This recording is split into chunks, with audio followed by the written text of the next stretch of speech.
Hello everyone, welcome back to my channel. চলে আসলাম নতুন একটা ব্লগ নিয়ে। তো আজকের ব্লগটাতে একটু স্পেশাল কিছু আছেই। তো চলো আজকের ব্লগটা শুরু করা যাক। আর আমি তো এখন ভুলেই গেছি যে আমার একটা ইউটিউব চ্যানেল বলে কিছু আছে, কারণ আমি এত ল্যাথখোর হয়ে গেছি যে আমি কোনো ব্লগই করছি না। তোমাদেরকে একটা জিনিস দেখাবো আমি গাইস, এরকম আমি আগে দেখিনি, এটা আমার ফার্স্ট টাইম। তো জিনিসটা হচ্ছে আগে দেখে নাও, তারপরে আমি বলছি এটা কি। তো এটা হচ্ছে একটা হাঁসের ডিম। তো আমাদের বাড়ির পাশে কাকিদের হাঁস আছে, তো ওদের হাঁসটা আমাদের উঠোনের ডিমটা দিয়ে গেছে। এখন কি দিয়ে তুলবো, তারপর আমি এই পাতাটা দিয়ে তুললাম, কিন্তু দেখো ডিমটা এখনও কি বলে পরিপূর্ণভাবে হয়নি, তার জন্য এরকম হয়ে আছে, খুব নরম এইটা। আর আমাদের বিড়ালটা এটা খাওয়ার জন্য অস্থির হয়ে আছে। এই যে আমাদের বিড়ালটা, এই ডিমটা তো নর্মালি মানুষ খাইতে পারবে না, তো মনে হয় এই বিড়ালটাই খাবে। ওর ভোজনটা আজকে ভালো হবে। চেয়ারের থেকে নামায় দাও, চেয়ারের উপরে দিও না। এটা না আমি অনেকক্ষণ আগেই দেখছি, আমি ভাবি নাই যে এটা হচ্ছে ডিম। তো এই বিড়ালটাই খাবে এখন ডিমটা। খা। ও খাবে না। আমাদের এই বিড়ালটার নাম কি জানো? বিড়ালটার নাম হচ্ছে খগেন। তো দেখি ডিমটা মনে হয় খাবে না বিল্লুটা। এই যে এই বাড়ির হাঁস ডিম দিয়েছে আমাদের বাড়িতে, এর আগেও একদিন দিয়েছিল, কিন্তু সেই ডিমটা ভালো ছিল বলে আমি দিয়ে আসছিলাম রিটার্ন। এটা ভাবছি কি করব, আমাদের বিড়ালটা তো খাবে না। যাই দিয়েই আসি, দেখি কি বলে শুনি, পরে দেখাচ্ছি। তো দিয়ে এসে বললাম, ডিমটা নিল, বললো এই ডিমগুলো নাকি এরকমই হয়, সেদ্ধ করে খাওয়া যায়। তো তার জন্য ভালোই হলো।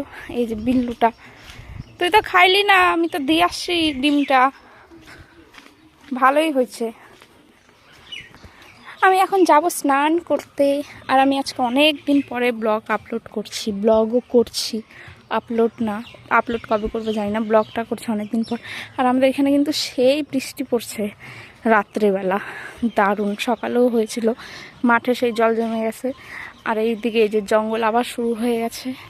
এখন দেখে নাও আমি আজকে কি কি রান্না করেছি। ফার্স্টেই আছে মিষ্টি কুমড়ো ভাজা, তারপরে আছে পাতলা করে মুসুরির ডাল, সাথে কয়েকটা টমেটো দিয়ে দিয়েছিলাম। আর এখানে আছে সয়াবিনের তরকারি, তারপরে আছে মাছের ঝোল।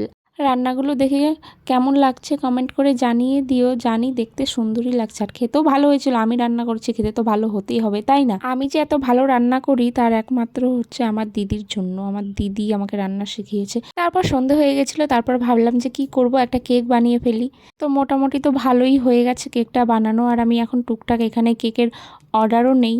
তো তোমরা যদি চাও আমার কাছে কেক অর্ডার করতেই পারো, যারা উদলাবাড়ির থেকে আছো তাদেরকে বলছি। আর আমার এখনও সেরকম হাতের ফিনিশিংটা ভালো করে আসেনি, আস্তে আস্তে হয়ে যাবে, কারণ অনেক দিন আগে কেক বানানো শিখেছিলাম, তারপর একদিনও ট্রাই করা হয়নি। এই ফার্স্ট মানে এর আগেও 2-1টা কেক বানিয়েছিলাম, কিন্তু এই তো বাড়িতে সব কিছু জিনিস আনার পর এই তো এটা মনে হয় 3 নাম্বার কেক হবে। 3টে কেকের মতন বানিয়েছি, ফিনিশিংটা খুব একটা ভালো আসেনি, আমি সেটা বুঝতেই পারছি। আর কেকটা কেমন হয়েছে সেটা অবশ্যই জানিও। এর আগে যে কেকটা আমি বানিয়েছিলাম সেটা আমি পরে একটা ফটো দিয়ে দিব লাস্টে ভিডিওর, তো দেখে নিও। ভালো লাগলে অবশ্যই কমেন্ট করে জানাবে। আর এই কেকটা মোটামুটি ভালোই হয়েছিল দেখতে। আর আমি কোনো ডিজাইনই বুঝতে পারছিলাম না যে কি ডিজাইন দিব, তার জন্য ছোট ছোট ছোট ছোট ফুলগুলো দিয়ে রাখছিলাম। আর কি করব, মাথায় আসেনি, তার জন্য। তো আস্তে আস্তে জানি হয়ে যাবে, একটু তো সময় দরকার, তাই না, সব কিছু শেখার জন্য।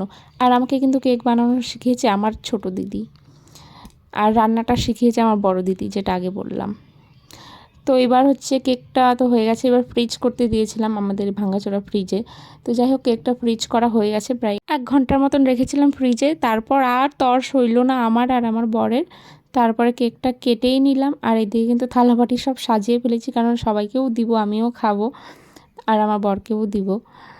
তো আমি এই যে কেকটা কাটছিলাম, তা আমি আবার ওকে বলছিলাম সুন্দর করে ভিডিওটা করে দিও, জানি সাইডের কোনো কিছু দেখা না যায়। তো সেটা আমি আবার হাত দিয়ে সরাচ্ছিলাম, কিন্তু এখন দেখছি দেখা যাচ্ছে ভিডিওতে, তারপরও আর কি করব, ঠিক আছে কোনো ব্যাপার না, হয়ে যায় একটু একটু ওরকম।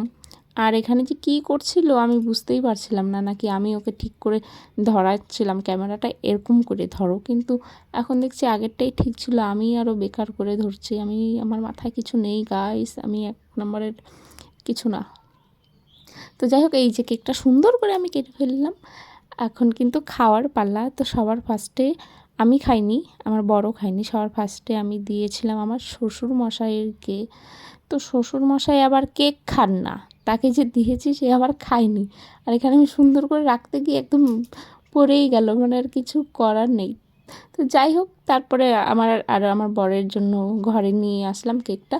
আর আমি নিজে বানিয়ে নিজে খেয়েই আমি রিভিউ দিচ্ছিলাম যে কেমন বানিয়েছি কেকটা। আর জানোই তো কেকটা বাড়িতে বানালে কেমন হয় খেতে। ভালোই হয়েছিল খেতে, ভালোই মানে দারুণই হয়েছিল খেতে। মোটামুটি ডিজাইনটা অত ভালো না হলেও কিন্তু কেকটা খেতে ভালোই হয়। আমি কিন্তু বেশ ভালোই পারি বানাতে, তার জন্য বলছি যদি তোমরা কেউ চাও প্লিজ অর্ডারটা করে দিও আমার কাছে। তোমাদের বার্থডে বা অ্যানিভার্সারি কিছু, যে কোনো কিছুর জন্য আমাকে বলতেই পারো। 2 ঘন্টা 3 ঘন্টা আগে বলে দিলে আমি বানিয়ে দিতে পারবো কেক। তো কেক নিয়ে তো অনেক কথা বলেই ফেললাম, আর কি বলবো। মেন উদ্দেশ্য ছিল ভিডিওটা আমার কেক নিয়েই, হয়তো তার জন্য ভিডিওটা করলাম। তো এরপরেও ব্লগ আসবে, জানি না আবার কবে আসবে, টুকটাক করে। আর আমি তো পুরো বললাম ল্যাথ হয়ে গেছি, ব্লগই দিতে চাই না এখন আর। আর ইউটিউবে আমার সাবস্ক্রাইবারই বাড়ে না, আর কি আর ব্লগ করব।